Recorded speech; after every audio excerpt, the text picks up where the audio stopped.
Good morning, everyone. As you know, this is the second lecture for accounts for 11th Commerce. We have started with the very first chapter of your textbook, which is accounting and its terminology. In the previous lecture, we had an introduction about the chapter. We actually understood what accounting means. As the subject is completely new, we had a long introduction. We have also understood the meaning and definition of accounting in detail. And this is our second lecture, and we are going to continue with the same chapter. But I request you all watch the video carefully till end for complete understanding. If you will skip a single lecture, things are going to get difficult ahead. Yes, so you should maintain consistency. Alright then, let us see what is our topic for today. It is characteristics of accounting.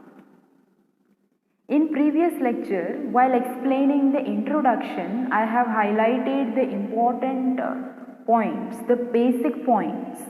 Yes, you have to consider that you have been conducting a sort of business activity, and whatever you do, yes, is to be written down for the purpose of keeping a record. Let us consider another example. Say for example, there is a shopkeeper, a grocery shop. Yes, you all know what is a grocery shop. So, ample of customers visit that shop every day. Yes? What do you think? Is it possible for the shopkeeper to remember each and everything? That these many people arrived and so person has purchased this much, that much. No doubt you will have an estimated idea about everything, that yeah, on an average there were 50 people today, 100 customers today, 80 customers today. That is an average. Not particularly you remember everything. Let us relate this to a very practical example again. When you visit a school, yes, there are different subjects taught every day. Now whatever is taught is to be written in fair books. Why? For the purpose of record, so that you can revise it later at the time of your exam. Yes? So why is accounts prepared? Why are accounts prepared? Why things are recorded? So that at the end of the accounting year, you get an idea that what is the result of a business activity. What is the financial position? Whether there is profit or it is loss. Yes. So records are to be kept with the purpose of obtaining the end result at the end of accounting year. Now what is accounting year? Obviously we'll understand the characteristics, but before that let us have little bit of introduction again. It is necessary to have introduction every day of 5 to 10 minutes till you get used to this subject. You become aware of the subject. Yes? So, what we were talking about?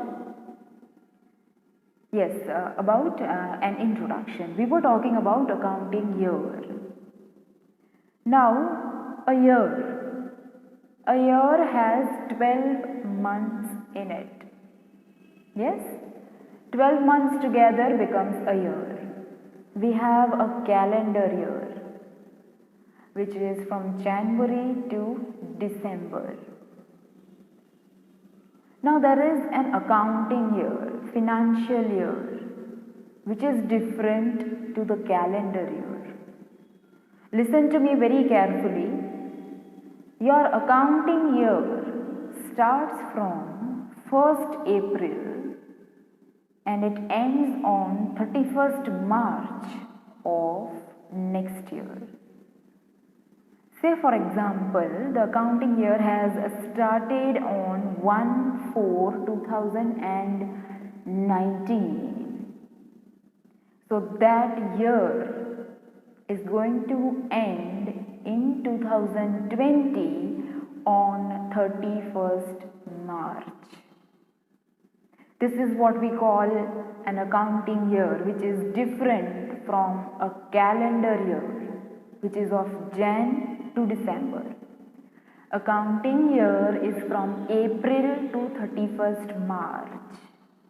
If the accounting year has started on 1/4/2020, 1/4/20, the 12 months are going to end on 31st March 2021, a time span of 12 months, making it a year again. So while writing the books of accounts, you record all the things done during this 12 months. Anything that you have purchased, anything that you have sold, the expenses that you have conducted, the incomes you have received, and everything. Each and every single detail which can be measured in terms of money is to be recorded in the books of accounts. Always remember the one which can be measured in terms of money only. Non-economic transactions are not recorded in the books of accounts. Alright? Fine. Then moving towards our topic for today, which is characteristics of accounting. The first chapter is completely a theory chapter and it is extremely important that you understand it well so that you can understand the chapters given ahead. If you don't know anything, you know nothing about first chapter, you cannot expect that you will understand anything in the second chapter, third chapter and followed further. Fine? And as I said, you should keep your textbook and a writing book with you while you study this video lecture and also other essentials. And I hope you all have been doing homework. You should be regular with your homework, with the preparation of your fair books and everything. Okay? Fine then. The second page of your textbook, there is the topic characteristics of accounting. The very first characteristic is financial characteristic. It is simple to understand. They say that the transactions or events which are recorded in accounting must be measurable in monetary value. That simply means that the books of accounts that you maintain, now you know very well that for keeping a record, the books of accounts are maintained by each and every individual, the sole proprietor, the partnership firm, the company. Yes? So whenever a business activity is conducted, yes, what is its motive?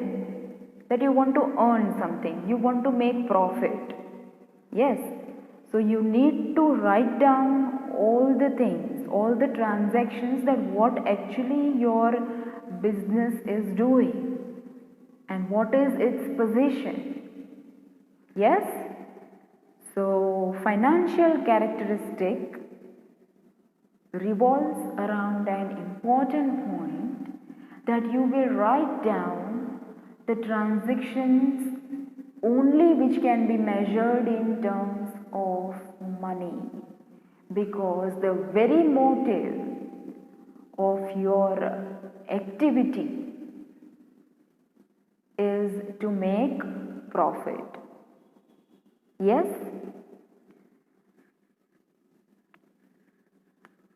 So let us consider an example to understand this. Say for example, 10,000 kg of chemical is purchased. Yeah? You have purchased a chemical of rupees 10,000. Sorry, you have purchased a chemical of 10,000. You've purchased 10,000 kg of chemical. The value to be paid is to be determined in terms of money. Of course, nothing is available for free. Anything that you purchase, you have to pay something for the same. Yes? So in return, you are supposed to pay 20,000 rupees. Again, you have purchased 10,000 kg of chemical, and in return you are supposed to pay 20,000. So here is the exchange of money. The transaction can be measured in terms of money, and this particular transaction is going to get recorded in the books of accounts. If this transaction did not involve money, then the transaction cannot be recorded. Alright? So exchange of money, when becomes a part of the transaction, it becomes financial in nature, and such transactions are to be recorded in the books of accounts. Second point is very common point, money as a medium of exchange. Of course, let us consider the same example again. I have purchased a chemical and I have given money in return. So money as a medium of exchange. Transactions that have money as a medium of exchange are to be recorded in the books of accounts. Like there was a barter system earlier in absence of money, which is not the case right now.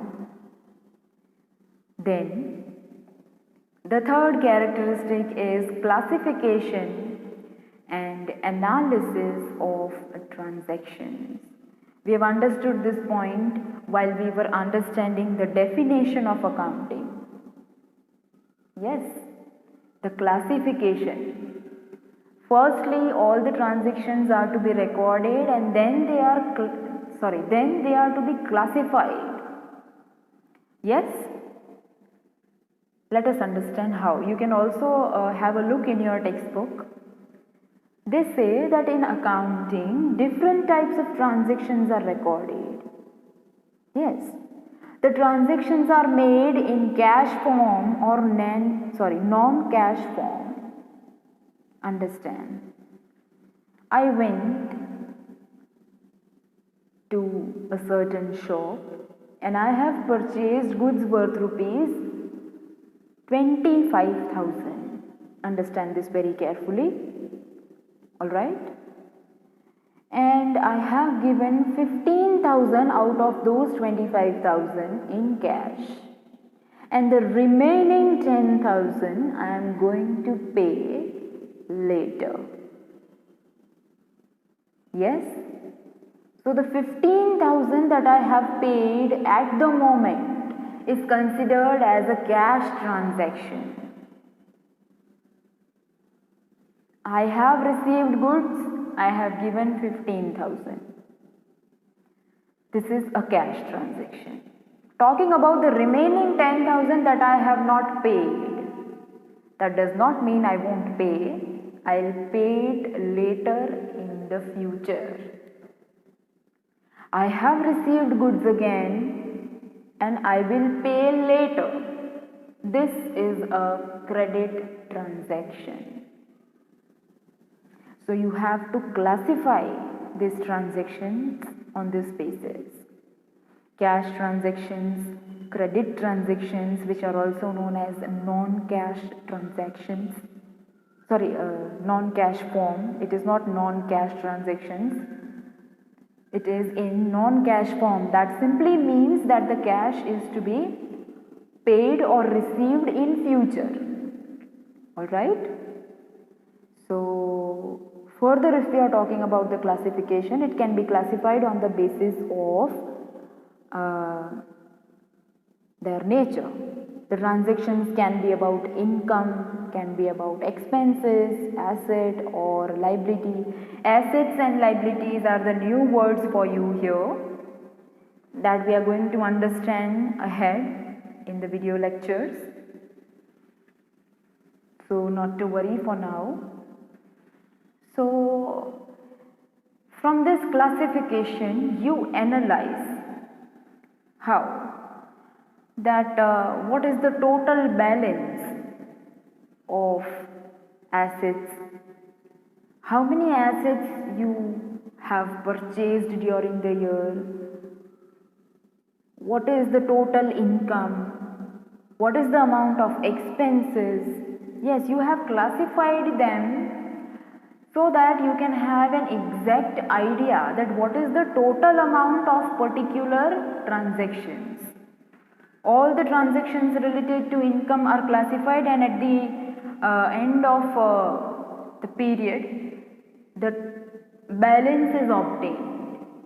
Yes, and this is the reason that the transactions are classified and then analyzed. To analyze means to study that I have classified this, let me see.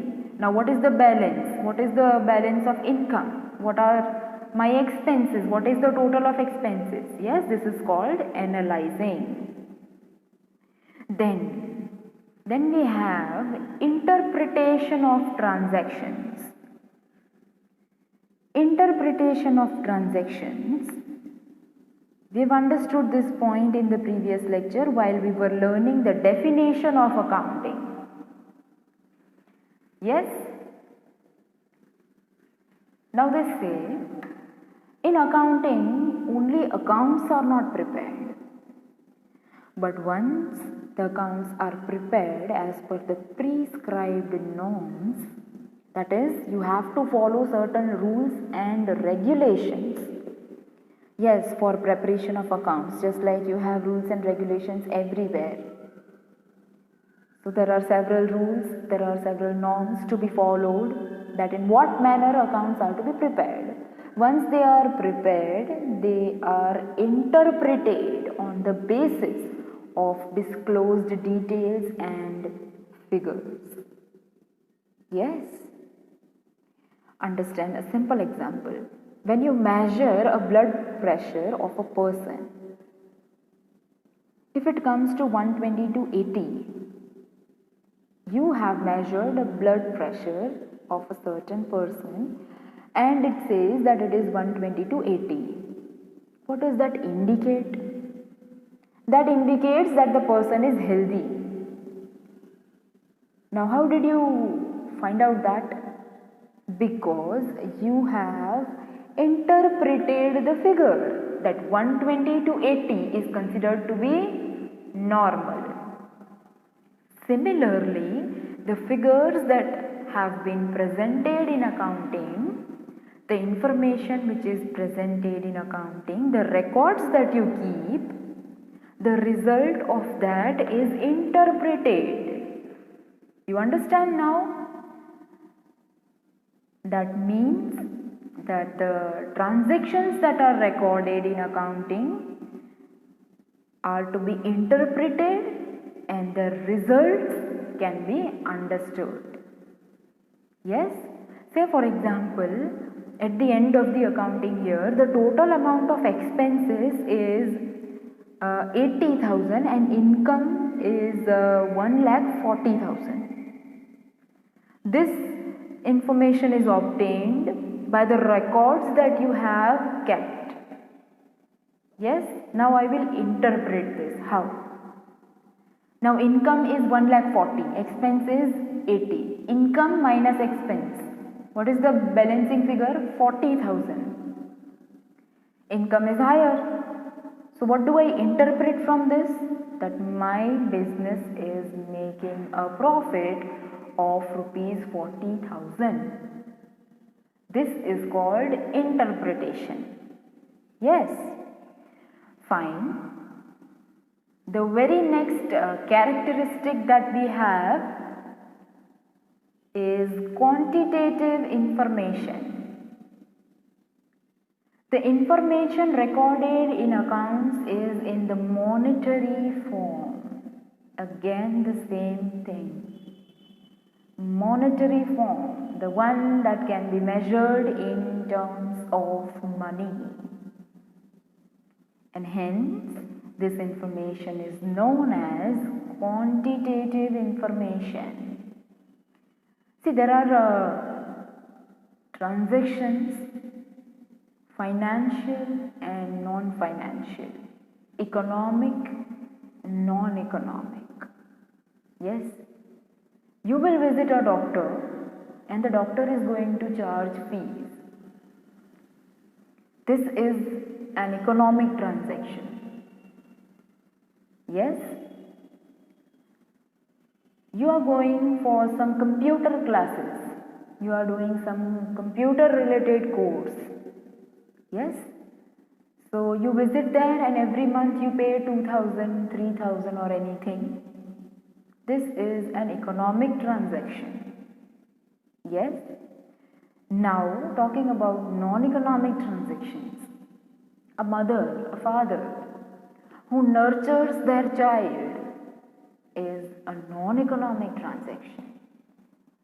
The parents, they do not expect anything in return. Have you ever heard that you will pay for the food that you eat at your place, at your home? No. This is a non-economic transaction. Yes? The social services. Consider the similar example. You went to a doctor for medicine and the doctor did not charge anything in return. Maybe it was with the purpose of social service, some charitable institute. Yes. So that is a non-economic transaction. These transactions are not recorded in the books of accounts. Only the transactions which can be recorded in terms of money are to be recorded in the books of accounts. Alright? Then, the very next characteristic that we have is economic decisions. Okay. Now, if we are talking about a company, yes, so there are different stakeholders. That means the parties related to the company, the one who have invested in the company, the one who supply their goods and services to the company on credit. In short, the related parties to a company, the one who make investments in the company. Yes. Now if you have a simple idea about investments, if you have ever heard this before, where will you invest your money? Obviously in a company that is making good profit. Why? With the intention that you will receive good returns. Yes. For that you need to study. You need to have sufficient information about what type of company it is. Yes. Just like your parents, they look for a best school for their child. How do they get to know? Obviously, they'll find out that what type of school this is and what is the atmosphere, what type of teachers are there, and then they will find out the best school and they are going to get you an admission. Yes. So similarly, if you are looking for an investment, then you will do the same thing, that you are going to find out what is the position of the company. Yes, whether the company is doing good profit or not. All these results are obtained from the books of accounts. So all the related parties to the company, they take their decisions related to the company on the basis of the records. So in this way, accounting assists to make economic decisions. All these decisions are based on money. They say these are economic decisions. Yes? Over and above this, the company itself makes decision for its own development on the basis of the records they have kept. Yes? So, lastly, it is historical information. The point is very simple. Now, as I said, you have an accounting year which starts on 1st of April and it ends on 31st March. So what do you think? You prepare accounts only during 1 year? No, you do this every year. This is a constant thing. Yes? So say for example, I am doing business from past 5 years and still I will continue. So from past 5 years I have been writing the books of accounts. Obviously I have recorded, classified, summarized and I have interpreted the results thereof. Yes, that means I have all the data for past few years. Past 5 years. Now that data will be compared with the data of current year. Or say the previous year's data, previous year's information and current year's information will be compared. Why it is to be compared? To find out the level of improvement. That compared to past year, what is the position of business in current year? Has the amount of profit risen? Or what are the changes that we are supposed to make? Yes? When you compare things, you get to know that whether you have improved or you have fallen down. And once you get to know this, you make efforts to improve it more and more. Yes? Say for example, compared to past year, you have earned profit higher. Last year's profit was 1 lakh. This year's profit is 1,50,000. What do you interpret from this? That you have made a profit of 50,000 more compared to last year. So the information of past years is considered as historical information. Yes? Because the past transactions or events, they become a history, and past always discloses history. And hence, accounts prepared on the basis of history represent historical information and results. And that is the reason accounting has a relation with historical information. You always have to compare the results of current year with the previous year to find out the changes that have taken place during this year. Alright, so here we finish the topic of characteristics of accounting. I hope you all were able to understand, and you should watch this lecture again for the sake of revision. And here we end our session. We'll see you all soon in the next session. Till then, stay home and stay safe and study well.